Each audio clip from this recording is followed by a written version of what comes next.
ട്രംപിന്റെ സ്ഥാനാരോഹണ പ്രസംഗത്തിന്റെ പൂർണ്ണരൂപം. Vice president Vance, speaker Johnson, senator Thune, chief justice Roberts, United States supreme കോടതിയിലെ ജസ്റ്റിസുമാർ, president Clinton, president Bush, president Obama, president Biden, vice president ഹാരിസും എന്റെ സഹപൗരന്മാരും. അമേരിക്കയുടെ സുവർണകാലം ഇപ്പോൾ ആരംഭിക്കുന്നു. ഈ ദിവസം മുതൽ നമ്മുടെ രാജ്യം ലോകമെമ്പാടും അഭിവൃദ്ധി പ്രാപിക്കുകയും ബഹുമാനിക്കപ്പെടുകയും ചെയ്യും. എല്ലാ രാജ്യങ്ങൾക്കും നമ്മൾ അസൂയപ്പെടും. ഇനി മേലാൽ മുതലെടുക്കാൻ ഞങ്ങൾ അനുവദിക്കില്ല. ട്രംപ് ഭരണകൂടത്തിന്റെ ഓരോ ദിവസവും ഞാൻ വളരെ ലളിതമായി അമേരിക്കയെ ഒന്നാമതെത്തിക്കും. നമ്മുടെ പരമാധികാരം വീണ്ടെടുക്കപ്പെടും. നമ്മുടെ സുരക്ഷ പുനഃസ്ഥാപിക്കപ്പെടും. നീതിയുടെ തുലാസുകൾ പുനഃക്രമീകരിക്കും. നീതിന്യായ വകുപ്പിന്റെയും നമ്മുടെ സർക്കാരിന്റെയും ക്രൂരവും അക്രമപരവും അന്യായവുമായ ആയുധവൽക്കരണം അവസാനിക്കും. അഭിമാനവും സമൃദ്ധവും സ്വതന്ത്രവുമായ ഒരു രാഷ്ട്രം സൃഷ്ടിക്കുക എന്നതായിരിക്കും ഞങ്ങളുടെ മുൻഗണന. അമേരിക്ക ഉടൻ തന്നെ മുമ്പത്തേക്കാൾ വലുതും ശക്തവും അസാധാരണവുമാകും. ദേശീയ വിജയത്തിന്റെ ആവേശകരമായ ഒരു പുതിയ യുഗത്തിന്റെ തുടക്കത്തിലാണ് ഞങ്ങൾ എന്ന ആത്മവിശ്വാസത്തിലും ശുഭാപ്തിവിശ്വാസത്തിലും ഞാൻ പ്രസിഡന്റ് സ്ഥാനത്തേക്ക് മടങ്ങുന്നു. മാറ്റത്തിന്റെ വേലിയേറ്റം രാജ്യത്തെ കീഴടക്കുകയാണ്. ലോകമെമ്പാടും സൂര്യപ്രകാശം പകരുന്നു. മുമ്പെങ്ങുമില്ലാത്തവിധം ഈ അവസരം മുതലെടുക്കാൻ അമേരിക്കയ്ക്ക് അവസരമുണ്ട്. എന്നാൽ ആദ്യം നാം അഭിമുഖീകരിക്കുന്ന വെല്ലുവിളികളെക്കുറിച്ച് സത്യസന്ധത പുലർത്തണം. അവ സമൃദ്ധമായിരിക്കെ ലോകം ഇപ്പോൾ സാക്ഷ്യം വഹിക്കുന്ന ഈ മഹത്തായ ആക്കം അവരെ നശിപ്പിക്കും. ഇന്ന് നമ്മൾ ഒത്തുകൂടുമ്പോൾ നമ്മുടെ സർക്കാർ ഒരു വിശ്വാസ പ്രതിസന്ധിയെ അഭിമുഖീകരിക്കുന്നു. നിരവധി വർഷങ്ങളായി സമൂലവും അഴിമതി നിറഞ്ഞതുമായ സ്ഥാപനം നമ്മുടെ പൗരന്മാരിൽ നിന്ന് അധികാരവും സമ്പത്തും വേർതിരിച്ചെടുത്തിട്ടുണ്ട്. നമ്മുടെ സമൂഹത്തിന്റെ നെടുംതൂണുകൾ തകർന്ന് പൂർണ്ണമായും ജീർണാവസ്ഥയിലാണെന്ന് തോന്നിപ്പിക്കുമ്പോൾ, വിദേശത്ത് വിനാശകരമായ സംഭവങ്ങളുടെ തുടർച്ചയായ കാടലോകിലേക്ക് ഇടറിവീഴുമ്പോൾ, വീട്ടിലെ ഒരു ലളിതമായ പ്രതിസന്ധി പോലും കൈകാര്യം ചെയ്യാൻ കഴിയാത്ത ഒരു സർക്കാരാണ് നമ്മുടേത്. നമ്മുടെ മഹത്തായ നിയമം അനുസരിക്കുന്ന അമേരിക്കൻ പൗരന്മാരെ സംരക്ഷിക്കുന്നതിൽ ഇത് പരാജയപ്പെടുന്നു. എന്നാൽ ലോകമെമ്പാടുമുള്ള നമ്മുടെ രാജ്യത്ത് അനധികൃതമായി പ്രവേശിച്ച ജയിലുകളിൽ നിന്നും മാനസിക സ്ഥാപനങ്ങളിൽ നിന്നുമുള്ള അപകടകാരികളായ കുറ്റവാളികൾക്ക് അഭയവും സംരക്ഷണവും നൽകുന്നു. വിദേശ അതിർത്തികളുടെ പ്രതിരോധത്തിന് പരിധിയില്ലാത്ത ധനസഹായം നൽകിയെങ്കിലും അമേരിക്കൻ അതിർത്തികളെ സംരക്ഷിക്കാൻ വിസമ്മതിക്കുന്ന ഒരു ഗവൺമെന്റാണ് നമുക്കുള്ളത്. വളരെ മോശമായി പെരുമാറിയ നോർത്ത് കരോലിനയിലെ അതിമനോഹരമായ ആളുകൾ അടുത്തിടെ കാണിച്ചതുപോലെ, അടിയന്തര ഘട്ടങ്ങളിൽ അടിസ്ഥാന സേവനങ്ങൾ നൽകാൻ നമ്മുടെ രാജ്യത്തിന് ഇനി കഴിയില്ല. മാസങ്ങൾക്കു മുമ്പ് ഉണ്ടായ ചുഴലിക്കാറ്റിൽ ഇപ്പോഴും ദുരിതമനുഭവിക്കുന്ന മറ്റ് സംസ്ഥാനങ്ങളും. അല്ലെങ്കിൽ അടുത്തിടെ ലോസ് ഏഞ്ചൽസിൽ പ്രതിരോധത്തിന്റെ ഒരു അടയാളം പോലുമില്ലാതെ ആഴ്ചകൾക്ക് മുമ്പുള്ള തീപിടുത്തങ്ങൾ ഇപ്പോഴും ദാരുണമായി കത്തുന്നത് ഞങ്ങൾ നിരീക്ഷിക്കുന്നു. അവർ വീടുകളിലൂടെയും കമ്മ്യൂണിറ്റികളിലൂടെയും ഇരമ്പുകയാണ്. നമ്മുടെ രാജ്യത്തെ ഏറ്റവും സമ്പന്നരും ശക്തരുമായ ചില വ്യക്തികളെ പോലും ബാധിക്കുന്നു. അവരിൽ ചിലർ ഇപ്പോൾ ഇവിടെ ഇരിക്കുന്നു. അവർക്കിനി വീടില്ല. അത് രസകരമാണ്. എന്നാൽ ഇത് സംഭവിക്കാൻ നമുക്ക് അനുവദിക്കാനാവില്ല. എല്ലാവർക്കും ഇക്കാര്യത്തിൽ ഒന്നും ചെയ്യാൻ കഴിയുന്നില്ല. അത് മാറാൻ പോകുന്നു. ദുരന്തസമയത്ത് വിതരണം ചെയ്യാത്ത ഒരു പൊതുജനാരോഗ്യ സംവിധാനം നമുക്കുണ്ട്. എന്നിട്ടും ലോകത്തെവിടെയും ഏത് രാജ്യത്തേക്കാളും കൂടുതൽ പണം ഇതിനായി ചെലവഴിക്കുന്നു. നമ്മുടെ കുട്ടികളെ സ്വയം ലജ്ജിക്കാൻ പഠിപ്പിക്കുന്ന ഒരു വിദ്യാഭ്യാസ സമ്പ്രദായം നമുക്കുണ്ട്. അവർക്ക് നൽകാൻ ഞങ്ങൾ തീവ്രമായി ശ്രമിച്ചിട്ടും നമ്മുടെ രാജ്യത്തെ വെറുക്കുന്നു. ഇന്നു മുതൽ ഇതെല്ലാം മാറും. വളരെ വേഗത്തിൽ മാറും. നമ്മുടെ സമീപകാല തിരഞ്ഞെടുപ്പ് ഭയാനകമായ ഒരു വഞ്ചനയെ പൂർണ്ണമായും മാറ്റിമറിക്കുന്നതാണ്. കൂടാതെ നടന്ന നിരവധി വഞ്ചനകളെല്ലാം ജനങ്ങളുടെ വിശ്വാസം, അവരുടെ സമ്പത്ത്, അവരുടെ ജനാധിപത്യം, യഥാർത്ഥത്തിൽ അവരുടെ സ്വാതന്ത്ര്യം എന്നിവ തിരികെ നൽകാനുള്ളതാണ്. ഈ നിമിഷം മുതൽ അമേരിക്കയുടെ പതനം അവസാനിച്ചു. നമ്മുടെ സ്വാതന്ത്ര്യവും നമ്മുടെ രാജ്യത്തിന്റെ മഹത്തായ വിധിയും ഇനി നിഷേധിക്കപ്പെടില്ല. ഞങ്ങൾ ഉടൻ തന്നെ അമേരിക്കയുടെ ഗവൺമെന്റിന്റെ സമഗ്രതയും യോഗ്യതയും വിശ്വസ്തതയും പുനഃസ്ഥാപിക്കും. കഴിഞ്ഞ 8 വർഷമായി ഞങ്ങളുടെ 250 വർഷത്തെ ചരിത്രത്തിൽ ഏതൊരു പ്രസിഡന്റിനേക്കാളും എന്നെ പരീക്ഷിക്കുകയും വെല്ലുവിളിക്കുകയും ചെയ്തു. ഒപ്പം ഞാൻ ഒരുപാട് കാര്യങ്ങൾ പഠിച്ചു. നമ്മുടെ റിപ്പബ്ലിക് വീണ്ടെടുക്കാനുള്ള യാത്ര എളുപ്പമായിരുന്നില്ല. എനിക്ക് നിങ്ങളോട് പറയാൻ കഴിയും. ഞങ്ങളുടെ കാര്യം നിർത്താൻ ആഗ്രഹിക്കുന്നവർ എന്റെ സ്വാതന്ത്ര്യം കവർന്നെടുക്കാനും എന്റെ ജീവനെടുക്കാനും ശ്രമിച്ചു. ഏതാനും മാസങ്ങൾക്കു മുമ്പ് മനോഹരമായ ഒരു പെൻസിൽവാനിയ മൈതാനത്ത് ഒരു കൊലയാളിയുടെ ബുള്ളറ്റ് എന്റെ ചെവിയിൽ കീറി. പക്ഷേ ഒരു കാരണത്താൽ എന്റെ ജീവൻ രക്ഷിക്കപ്പെട്ടുവെന്ന് എനിക്ക് അപ്പോൾ തോന്നി. ഇപ്പോൾ അതിലും കൂടുതൽ വിശ്വസിക്കുന്നു. അമേരിക്കയെ വീണ്ടും മഹത്തരമാക്കാൻ ദൈവം എന്നെ രക്ഷിച്ചു. അതുകൊണ്ടാണ് അമേരിക്കൻ ദേശസ്നേഹികളുടെ ഭരണത്തിൻ കീഴിൽ ഓരോ ദിവസവും എല്ലാ പ്രതിസന്ധികളെയും അന്തസ്സോടെയും ശക്തിയോടെയും നേരിടാൻ ഞങ്ങൾ പ്രവർത്തിക്കുന്നത്. എല്ലാ വംശത്തിലും മതത്തിലും വർണ്ണത്തിലും വിശ്വാസത്തിലും പെട്ട പൗരന്മാർക്ക് പ്രത്യാശയും സമൃദ്ധിയും സുരക്ഷിതത്വവും സമാധാനവും തിരികെ കൊണ്ടുവരാൻ ഞങ്ങൾ ലക്ഷ്യത്തോടെയും വേഗതയോടെയും നീങ്ങും. അമേരിക്കൻ പൗരന്മാർക്ക് 2025 ജനുവരി 20 വിമോചന ദിനമാണ്. നമ്മുടെ രാജ്യത്തിന്റെ ചരിത്രത്തിലെ ഏറ്റവും മഹത്തായതും അനന്തരഫലവുമായ തെരഞ്ഞെടുപ്പായി നമ്മുടെ സമീപകാല പ്രസിഡന്റ് തിരഞ്ഞെടുപ്പ് ഓർമ്മിക്കപ്പെടുമെന്ന് ഞാൻ പ്രതീക്ഷിക്കുന്നു. ഞങ്ങളുടെ വിജയം കാണിച്ചുതന്നതുപോലെ നമ്മുടെ സമൂഹത്തിലെ ഫലത്തിൽ എല്ലാ ഘടകങ്ങളുടെയും പിന്തുണയിൽ നാടകീയമായ വർധനയോടെ നമ്മുടെ അജണ്ടയ്ക്ക് പിന്നിൽ മുഴുവൻ രാജ്യവും അതിവേഗം ഏകീകരിക്കുകയാണ്. ചെറുപ്പക്കാരും പ്രായമായവരും പുരുഷന്മാരും സ്ത്രീകളും ആഫ്രിക്കൻ അമേരിക്കക്കാർ, ഹിസ്പാനിക് അമേരിക്കക്കാർ, ഏഷ്യൻ അമേരിക്കക്കാർ, നഗര, സബർബൻ, റൂറൽ. കൂടാതെ വളരെ പ്രധാനമായി 7 സ്വിംഗ് സംസ്ഥാനങ്ങളിലും ജനകീയ വോട്ടുകളിലും ഞങ്ങൾക്ക് ശക്തമായ വിജയം ലഭിച്ചു. ദശലക്ഷക്കണക്കിന് ആളുകളാണ് ഞങ്ങൾ വിജയിച്ചത്. ബ്ലാക്ക് ആൻഡ് ഹിസ്പാനിക് കമ്മ്യൂണിറ്റികളോട് നിങ്ങളുടെ വോട്ടിലൂടെ നിങ്ങൾ എന്നോട് കാണിച്ച സ്നേഹത്തിന്റെയും വിശ്വാസത്തിന്റെയും മഹത്തായ ഒഴുക്കിന് നന്ദി പറയാൻ ഞാൻ ആഗ്രഹിക്കുന്നു. ഞങ്ങൾ റെക്കോർഡുകൾ സ്ഥാപിച്ചു, ഞാനത് മറക്കില്ല. ക്യാമ്പയിനിൽ നിങ്ങളുടെ ശബ്ദം ഞാൻ കേട്ടു. വരും വർഷങ്ങളിൽ നിങ്ങളോടൊപ്പം പ്രവർത്തിക്കാൻ ഞാൻ ആഗ്രഹിക്കുന്നു. ഇന്ന് മാർട്ടിൻ ലൂതർ കിങ് ദിനമാണ്. അദ്ദേഹത്തിന്റെ ബഹുമാനം ഇത് ഒരു വലിയ ബഹുമതി ആയിരിക്കും. എന്നാൽ അദ്ദേഹത്തിന്റെ ബഹുമാനാർത്ഥം അദ്ദേഹത്തിന്റെ സ്വപ്നം യാഥാർത്ഥ്യമാക്കാൻ ഞങ്ങൾ ഒരുമിച്ച് പരിശ്രമിക്കും. അവന്റെ സ്വപ്നം ഞങ്ങൾ സാക്ഷാത്കരിക്കും. ദേശീയ ഐക്യം ഇപ്പോൾ അമേരിക്കയിലേക്ക് മടങ്ങുകയാണ്. ആത്മവിശ്വാസവും അഭിമാനവും മുമ്പെങ്ങുമില്ലാത്തവിധം കുതിച്ചുയരുകയാണ്. ഞങ്ങൾ ചെയ്യുന്ന എല്ലാ കാര്യങ്ങളിലും എന്റെ ഭരണനിർവഹണം മികവിന്റെയും അചഞ്ചലമായ വിജയത്തിന്റെയും ശക്തമായ അന്വേഷണത്തിൽ നിന്ന് പ്രചോദനം ഉൾക്കൊണ്ടിരിക്കും. നമ്മുടെ നാടിനെ നമ്മൾ മറക്കില്ല. നമ്മുടെ ഭരണഘടന മറക്കില്ല. നമ്മുടെ ദൈവത്തെ നാം മറക്കുകയുമില്ല. ഇന്ന് ചരിത്രപരമായ എക്സിക്യൂട്ടീവ് ഉത്തരവുകളുടെ ഒരു പരമ്പര ഞാൻ ഒപ്പിടും. ഈ പ്രവർത്തനങ്ങളിലൂടെ അമേരിക്കയുടെ സമ്പൂർണ്ണ പുനഃസ്ഥാപനവും സാമാന്യബുദ്ധിയുടെ വിപ്ലവവും ഞങ്ങൾ ആരംഭിക്കും. അതെല്ലാം സാമാന്യബുദ്ധിയുമായി ബന്ധപ്പെട്ടതാണ്. ആദ്യം ഞാൻ നമ്മുടെ തെക്കൻ അതിർത്തിയിൽ ദേശീയ അടിയന്തരാവസ്ഥ പ്രഖ്യാപിക്കും. നിയമവിരുദ്ധമായ എല്ലാ പ്രവേശനങ്ങളും ഉടൻ നിർത്തലാക്കും. ദശലക്ഷക്കണക്കിന് ക്രിമിനൽ അന്യഗ്രഹജീവികളെ അവർ വന്ന സ്ഥലങ്ങളിലേക്ക് തിരികെ കൊണ്ടുവരുന്നതിനുള്ള പ്രക്രിയ ഞങ്ങൾ ആരംഭിക്കും. മെക്സിക്കോ നയത്തിൽ എന്റെ നിലനിൽപ്പ് ഞങ്ങൾ പുനഃസ്ഥാപിക്കും. പിടിച്ചുവിടുന്ന പതിവ് ഞാൻ അവസാനിപ്പിക്കും. നമ്മുടെ രാജ്യത്തിന്റെ വിനാശകരമായ ആക്രമണത്തെ ചെറുക്കാൻ ഞാൻ തെക്കൻ അതിർത്തിയിലേക്ക് സൈന്യത്തെ അയക്കും. ഇന്ന് ഞാൻ ഒപ്പിടുന്ന ഉത്തരവുകൾ പ്രകാരം ഞങ്ങൾ കാർട്ടലുകളെ വിദേശ തീവ്രവാദ സംഘടനകളായി പ്രഖ്യാപിക്കും. കൂടാതെ 1798 ഏലിയൻ എനിമീസ് ആക്ട് നടപ്പിലാക്കുന്നതിലൂടെ നമ്മുടെ നഗരങ്ങളും ഉൾപ്പെടെ യുഎസ് മണ്ണിലേക്ക് വിനാശകരമായ കുറ്റകൃത്യങ്ങൾ കൊണ്ടുവരുന്ന എല്ലാ വിദേശ സംഘങ്ങളുടെയും ക്രിമിനൽ നെറ്റ്വർക്കുകളുടെയും സാന്നിധ്യം ഇല്ലാതാക്കാൻ ഫെഡറൽ, സ്റ്റേറ്റ് നിയമനിർവഹണത്തിന്റെ പൂർണ്ണവും അപാരവുമായ അധികാരം ഉപയോഗിക്കാൻ ഞാൻ നമ്മുടെ സർക്കാരിന് നിർദ്ദേശം നൽകും. ആന്തരിക നഗരങ്ങൾ.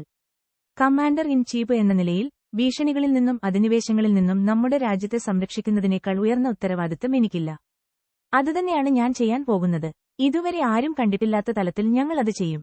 അടുത്തതായി, റെക്കോർഡ് പണപ്പെരുപ്പത്തെ പരാജയപ്പെടുത്താനും ചെലവുകളും വിലകളും അതിവേഗം കുറക്കാനും ഞാൻ എന്റെ മന്ത്രിസഭയിലെ എല്ലാ അംഗങ്ങളോടും അവരുടെ പക്കലുള്ള വിപുലമായ അധികാരങ്ങളെ മാർഷൽ ചെയ്യാൻ നിർദ്ദേശിക്കും.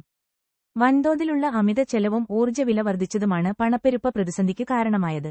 അതുകൊണ്ടാണ് ഇന്ന് ഞാൻ ദേശീയ ഊർജ്ജ അടിയന്തരാവസ്ഥ പ്രഖ്യാപിക്കുന്നത്. ഞങ്ങൾ തുരക്കും, കുഞ്ഞെ തുരക്കും. അമേരിക്ക വീണ്ടും ഒരു ഉൽപ്പാദന രാഷ്ട്രമാകും. മറ്റേതൊരു ഉൽപ്പാദന രാജ്യത്തിനും ലഭിക്കാത്ത ഒന്ന് നമുക്കുണ്ട്: ഭൂമിയിലെ ഏതൊരു രാജ്യത്തിന്റെയും ഏറ്റവും വലിയ എണ്ണയും വാതകവും. ഞങ്ങൾ അത് ഉപയോഗിക്കാൻ പോകുന്നു. ഞങ്ങൾ വില കുറയ്ക്കും. ഞങ്ങളുടെ തന്ത്രപ്രധാനമായ കരുതൽ ശേഖരം വീണ്ടും നിറയ്ക്കും. മുകളിൽ നിന്ന് ലോകമെമ്പാടും അമേരിക്കൻ ഊർജ്ജം കയറ്റുമതി ചെയ്യും. നമ്മൾ വീണ്ടും ഒരു സമ്പന്ന രാഷ്ട്രമാകും. നമ്മുടെ കാൽക്കീഴിലുള്ള ആ ദ്രാവക സ്വർണമാണ് അത് ചെയ്യാൻ സഹായിക്കുന്നത്. ഇന്നത്തെ എന്റെ പ്രവർത്തനങ്ങളിലൂടെ ഞങ്ങൾ ഗ്രീൻ ന്യൂ ഡീൽ അവസാനിപ്പിക്കും. ഞങ്ങൾ ഇലക്ട്രിക് വാഹന ഉത്തരവ് അസാധുവാക്കും. ഞങ്ങളുടെ വാഹന വ്യവസായത്തെ സംരക്ഷിക്കുകയും ഞങ്ങളുടെ മഹത്തായ അമേരിക്കൻ വാഹന തൊഴിലാളികളോടുള്ള എന്റെ പവിത്രമായ പ്രതിജ്ഞ പാലിക്കുകയും ചെയ്യും. മറ്റൊരു വിധത്തിൽ പറഞ്ഞാൽ, നിങ്ങൾക്ക് ഇഷ്ടമുള്ള കാർ വാങ്ങാൻ കഴിയും. കുറച്ചു വർഷങ്ങൾക്ക് മുമ്പ് ആരും സ്വപ്നം കാണാത്ത നിരക്കിൽ ഞങ്ങൾ അമേരിക്കയിൽ വീണ്ടും വാഹനങ്ങൾ നിർമ്മിക്കും. നിങ്ങളുടെ പ്രചോദനാത്മകമായ വിശ്വാസ വോട്ടിന് ഞങ്ങളുടെ രാജ്യത്തെ ഓട്ടോ തൊഴിലാളികൾക്ക് നന്ദി. അവരുടെ വോട്ടിലൂടെ ഞങ്ങൾ മികച്ച പ്രകടനം നടത്തി. അമേരിക്കൻ തൊഴിലാളികളെയും കുടുംബങ്ങളെയും സംരക്ഷിക്കുന്നതിനായി ഞങ്ങളുടെ വ്യാപാര സംവിധാനത്തിന്റെ പുനർനിർമ്മാണം ഞാൻ ഉടൻ ആരംഭിക്കും. മറ്റ് രാജ്യങ്ങളെ സമ്പന്നരാക്കാൻ നമ്മുടെ പൗരന്മാർക്ക് നികുതി ചുമത്തുന്നതിനു പകരം നമ്മുടെ പൗരന്മാരെ സമ്പന്നരാക്കാൻ ഞങ്ങൾ വിദേശ രാജ്യങ്ങൾക്ക് നികുതി ചുമത്തുകയും ചെയ്യും. ഈ ആവശ്യത്തിനായി എല്ലാ താരിഫുകളും തീരുവകളും വരുമാനങ്ങളും ശേഖരിക്കുന്നതിനായി ഞങ്ങൾ എക്സ്റ്റേണൽ റവന്യൂ സർവീസ് സ്ഥാപിക്കുകയാണ്. വിദേശ സ്രോതസ്സുകളിൽ നിന്ന് നമ്മുടെ ഖജനാവിലേക്ക് ഒഴുകുന്നത് വൻതോതിൽ പണമായിരിക്കും. അമേരിക്കൻ സ്വപ്നം ഉടൻ തിരിച്ചെത്തുകയും മുമ്പെങ്ങുമില്ലാത്തവിധം തഴച്ചുവളരുകയും ചെയ്യും. ഞങ്ങളുടെ ഫെഡറൽ ഗവൺമെന്റിന് ആത്മവിശ്വാസവും ഫലപ്രാപ്തിയും പുനഃസ്ഥാപിക്കുന്നതിന് എന്റെ ഭരണകൂടം ഗവൺമെന്റ് കാര്യക്ഷമതയുടെ പുതിയ വകുപ്പ് സ്ഥാപിക്കും. അഭിപ്രായ സ്വാതന്ത്ര്യം നിയന്ത്രിക്കാനുള്ള നിയമവിരുദ്ധവും ഭരണഘടനാ വിരുദ്ധവുമായ ഫെഡറൽ ശ്രമങ്ങൾക്ക് വർഷങ്ങളും ശേഷം എല്ലാ ഗവൺമെന്റ് സെൻസർഷിപ്പുകളും ഉടനടി നിർത്തി അമേരിക്കയിലേക്ക് സംസാര സ്വാതന്ത്ര്യം തിരികെ കൊണ്ടുവരുന്നതിനുള്ള ഒരു എക്സിക്യൂട്ടീവ് ഉത്തരവിൽ ഞാൻ ഒപ്പിടും. ഇനിയൊരിക്കലും ഭരണകൂടത്തിന്റെ അപാരമായ ശക്തി രാഷ്ട്രീയ എതിരാളികളെ പീഡിപ്പിക്കാൻ ആയുധമാക്കില്ല. എനിക്കറിയാവുന്ന ചിലത്. അത് സംഭവിക്കാൻ ഞങ്ങൾ അനുവദിക്കില്ല. ഇനി അത് സംഭവിക്കില്ല. എന്റെ നേതൃത്വത്തിൽ ഭരണഘടനയ്ക്കും നിയമവാഴ്ചയ്ക്കും കീഴിലുള്ള നീതിയും തുല്യവും നിഷ്പക്ഷവുമായ നീതി ഞങ്ങൾ പുനഃസ്ഥാപിക്കും. ഞങ്ങൾ നമ്മുടെ നഗരങ്ങളിൽ ക്രമസമാധാനം തിരികെ കൊണ്ടുവരാൻ പോകുന്നു. പൊതു, സ്വകാര്യ ജീവിതത്തിന്റെ എല്ലാ മേഖലകളിലും വംശത്തെയും ലിംഗഭേദത്തെയും സാമൂഹികമായി എഞ്ചിനീയറിംഗ് ചെയ്യാൻ ശ്രമിക്കുന്ന സർക്കാർ നയം ഈ ആഴ്ച ഞാൻ അവസാനിപ്പിക്കും. വർണ്ണാന്തയുള്ളതും മെറിറ്റ് അടിസ്ഥാനമാക്കിയുള്ളതുമായ ഒരു സമൂഹത്തെ ഞങ്ങൾ രൂപപ്പെടുത്തും. ഇന്നത്തെ നിലയിൽ ഇനി മുതൽ ആണും പെണ്ണും എന്ന 2 ലിംഗങ്ങൾ മാത്രമേ ഉള്ളൂ എന്നത് യുണൈറ്റഡ് സ്റ്റേറ്റ്സ് ഗവൺമെന്റിന്റെ ഔദ്യോഗിക നയമായിരിക്കും. കോവിഡ് വാക്സിൻ നിർദ്ദേശത്തെ എതിർത്തതിന് സൈന്യത്തിൽ നിന്ന് അന്യായമായി പുറത്താക്കപ്പെട്ട ഏതെങ്കിലും സർവീസ് അംഗങ്ങളെ മുഴുവൻ തിരിച്ചടവോടെ ഈ ആഴ്ച ഞാൻ പുനഃസ്ഥാപിക്കും. ഡ്യൂട്ടിയിലായിരിക്കുമ്പോൾ നമ്മുടെ യോദ്ധാക്കൾ സമൂലമായ രാഷ്ട്രീയ സിദ്ധാന്തങ്ങൾക്കും സാമൂഹിക പരീക്ഷണങ്ങൾക്കും വിധേയരാകുന്നത് തടയാനുള്ള ഉത്തരവിൽ ഞാൻ ഒപ്പിടും. അത് ഉടൻ അവസാനിക്കാൻ പോകുന്നു. അമേരിക്കയുടെ ശത്രുക്കളെ തോൽപ്പിക്കുക എന്ന അവരുടെ ഏക ദൗത്യത്തിൽ ശ്രദ്ധ കേന്ദ്രീകരിക്കാൻ നമ്മുടെ സായുധ സേനയ്ക്ക് സ്വാതന്ത്ര്യമുണ്ട്. 2017 ലോകം കണ്ടിട്ടുള്ളതിൽ വെച്ച് ഏറ്റവും ശക്തമായ സൈന്യത്തെ ഞങ്ങൾ വീണ്ടും നിർമ്മിക്കും. നമ്മൾ വിജയിക്കുന്ന യുദ്ധങ്ങൾ കൊണ്ട് മാത്രമല്ല, നമ്മൾ അവസാനിപ്പിക്കുന്ന യുദ്ധങ്ങൾ കൊണ്ടും നമ്മുടെ വിജയം അളക്കും. കൂടാതെ ഒരുപക്ഷെ ഏറ്റവും പ്രധാനമായി, നമ്മൾ ഒരിക്കലും ഉൾപ്പെടാത്ത യുദ്ധങ്ങൾ. എന്റെ അഭിമാനകരമായ പൈതൃകം സമാധാനമുണ്ടാക്കുന്നവന്റെയും ഏകീകൃതന്റെയുമായിരിക്കും. അതാണ് ഞാൻ ആഗ്രഹിക്കുന്നത്. സമാധാനമുണ്ടാക്കുന്നവനും ഏകീകരിക്കുന്നവനും. ഇന്നലെ മുതൽ ഞാൻ അധികാരമേറ്റെടുക്കുന്നതിന് ഒരു ദിവസം മുമ്പ് മിഡിൽ ഈസ്റ്റിലെ ബന്ദികൾ അവരുടെ കുടുംബങ്ങളിലേക്ക് മടങ്ങിയെത്തുന്നുവെന്ന് പറയാൻ എനിക്ക് സന്തോഷമുണ്ട്. ലോകത്തെ മുഴുവൻ വിസ്മയവും ആദരവും പ്രചോദിപ്പിച്ചുകൊണ്ട് ഭൂമിയിലെ ഏറ്റവും മഹത്തായ, ഏറ്റവും ശക്തവും ആദരണീയവുമായ രാഷ്ട്രമെന്ന നിലയിൽ അമേരിക്ക അതിന്റെ ശരിയായ സ്ഥാനം വീണ്ടെടുക്കും. ഇനി അല്പസമയത്തിനകം ഞങ്ങൾ ഗൾഫ് ഓഫ് മെക്സിക്കോയുടെ പേര് ഗൾഫ് ഓഫ് അമേരിക്ക എന്നാക്കി മാറ്റാൻ പോകുന്നു. മഹാനായ പ്രസിഡന്റ് വില്യം മക്കിൻലിയുടെ പേര് ഞങ്ങൾ മൗണ്ട് മക്കിൻലിയിലേക്ക് പുനഃസ്ഥാപിക്കും. അതെവിടെയായിരിക്കണം? എവിടെയാണ്? പ്രസിഡന്റ് മക്കിൻലി നമ്മുടെ രാജ്യത്തെ താരിഫിലൂടെയും കഴിവുകളിലൂടെയും വളരെ സമ്പന്നമാക്കി. അദ്ദേഹം ഒരു സ്വാഭാവിക ബിസിനസ്സുകാരനായിരുന്നു. ടെഡി റൂസ്വെൽറ്റിന് അദ്ദേഹം ചെയ്ത പല മഹത്തായ കാര്യങ്ങൾക്കും പണം നൽകി. പനാമ കനാൽ ഉൾപ്പെടെ അത് അമേരിക്കയ്ക്ക് ശേഷം പനാമ രാജ്യത്തിന് വിഡ്ഢിത്തമായി നൽകി. യുണൈറ്റഡ് സ്റ്റേറ്റ്സ്, ഞാൻ അർത്ഥമാക്കുന്നത്, ഇതിനെക്കുറിച്ച് ചിന്തിക്കുക. മുമ്പ് ഒരു പദ്ധതിക്കായി ചെലവഴിച്ചതിനേക്കാൾ കൂടുതൽ പണം ചെലവഴിച്ചു. പനാമ കനാലിന്റെ കെട്ടിടത്തിൽ 38,000 ജീവനുകൾ നഷ്ടപ്പെട്ടു. ഒരിക്കലും ചെയ്യാൻ പാടില്ലാത്ത ഈ വിഡ്ഢിത്തമായ സമ്മാനത്തിൽ നിന്ന് ഞങ്ങളോട് വളരെ മോശമായി പെരുമാറി. പനാമ ഞങ്ങളോട് നൽകിയ വാഗ്ദാനവും ലംഘിക്കപ്പെട്ടു. ഞങ്ങളുടെ കരാറിന്റെ ഉദ്ദേശ്യവും ഞങ്ങളുടെ ഉടമ്പടിയുടെ ആത്മാവും പൂർണ്ണമായും ലംഘിക്കപ്പെട്ടു. അമേരിക്കൻ കപ്പലുകൾ അമിതമായി ചാർജ് ചെയ്യപ്പെടുകയും ഏതെങ്കിലും വിധത്തിലോ രൂപത്തിലോ ന്യായമായ രീതിയിൽ കൈകാര്യം ചെയ്യപ്പെടുന്നില്ല. അതിൽ യുണൈറ്റഡ് സ്റ്റേറ്റ്സ് നേവിയും ഉൾപ്പെടുന്നു. എല്ലാറ്റിനുമുപരിയായി ചൈന പനാമ കനാൽ പ്രവർത്തിപ്പിക്കുന്നു. ഞങ്ങൾ അത് ചൈനയ്ക്ക് നൽകിയില്ല, ഞങ്ങൾ അത് പനാമയ്ക്ക് നൽകി. ഞങ്ങൾ അത് തിരികെ എടുക്കുന്നു. എല്ലാറ്റിനുമുപരിയായി ഇന്ന് അമേരിക്കക്കാർക്കുള്ള എന്റെ സന്ദേശം, ചരിത്രത്തിലെ ഏറ്റവും മഹത്തായ നാഗരികതയുടെ ചൈതന്യത്തോടെയും വീര്യത്തോടെയും വീണ്ടും പ്രവർത്തിക്കേണ്ട സമയമാണിത്. അതിനാൽ നാം നമ്മുടെ രാജ്യത്തെ മോചിപ്പിക്കുമ്പോൾ അതിനെ വിജയത്തിന്റെയും പുതിയ ഉയരങ്ങളിലേക്ക് നയിക്കും. ഞങ്ങൾ തടയില്ല.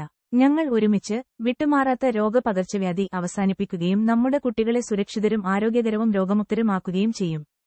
യുണൈറ്റഡ് സ്റ്റേറ്റ്സ് ഒരിക്കൽ കൂടി സ്വയം വളരുന്ന രാഷ്ട്രമായി കണക്കാക്കും. നമ്മുടെ സമ്പത്ത് വർദ്ധിപ്പിക്കുകയും നമ്മുടെ പ്രദേശം വികസിപ്പിക്കുകയും നമ്മുടെ നഗരങ്ങൾ നിർമ്മിക്കുകയും നമ്മുടെ പ്രതീക്ഷകൾ ഉയർത്തുകയും നമ്മുടെ പതാക പുതിയതും മനോഹരവുമായ ചക്രവാളങ്ങളിലേക്ക് കൊണ്ടുപോകുകയും ചെയ്യുന്നു. ചൊവ്വ ഗ്രഹത്തിൽ നക്ഷത്രങ്ങളെയും വരകളെയും നട്ടുപിടിപ്പിക്കാൻ അമേരിക്കൻ ബഹിരാകാശയാത്രികരെ വിക്ഷേപിച്ച് ഞങ്ങൾ നക്ഷത്രങ്ങളിലേക്ക് നമ്മുടെ പ്രകടമായ വിധി പിന്തുടരും. അതൊരു മഹത്തായ രാഷ്ട്രത്തിന്റെ ജീവവായുവാണ്. കൂടാതെ ഇപ്പോൾ നമ്മുടെ രാഷ്ട്രം മറ്റേതിനേക്കാളും അതിമോഹമാണ്. നമ്മുടെ രാജ്യം പോലെ ഒരു രാഷ്ട്രമില്ല. അമേരിക്കക്കാർ പര്യവേക്ഷകരും നിർമ്മാതാക്കളും പുതുമയുള്ളവരും സംരംഭകരും പയനിയർമാരുമാണ്. അതിർത്തിയുടെ ആത്മാവ് നമ്മുടെ ഹൃദയത്തിൽ എഴുതപ്പെട്ടിരിക്കുന്നു. അടുത്ത മഹത്തായ സാഹസികതയുടെ വിളി നമ്മുടെ ആത്മാവിൽ നിന്ന് മുഴങ്ങുന്നു. നമ്മുടെ അമേരിക്കൻ പൂർവികർ ഒരു വലിയ ഭൂഖണ്ഡത്തിന്റെ അരികിലുള്ള ഒരു ചെറിയ കൂട്ടം കോളനികളെ ഭൂമിയിലെ ഏറ്റവും അസാധാരണമായ പൗരന്മാരുടെ ശക്തമായ റിപ്പബ്ലിക്കാക്കി മാറ്റി. ആരും അടുത്തു വരുന്നില്ല. മെരുക്കപ്പെടാത്ത മരുഭൂമിയിലൂടെ അമേരിക്കക്കാർ ആയിരക്കണക്കിന് മൈലുകൾ തള്ളിനീക്കി.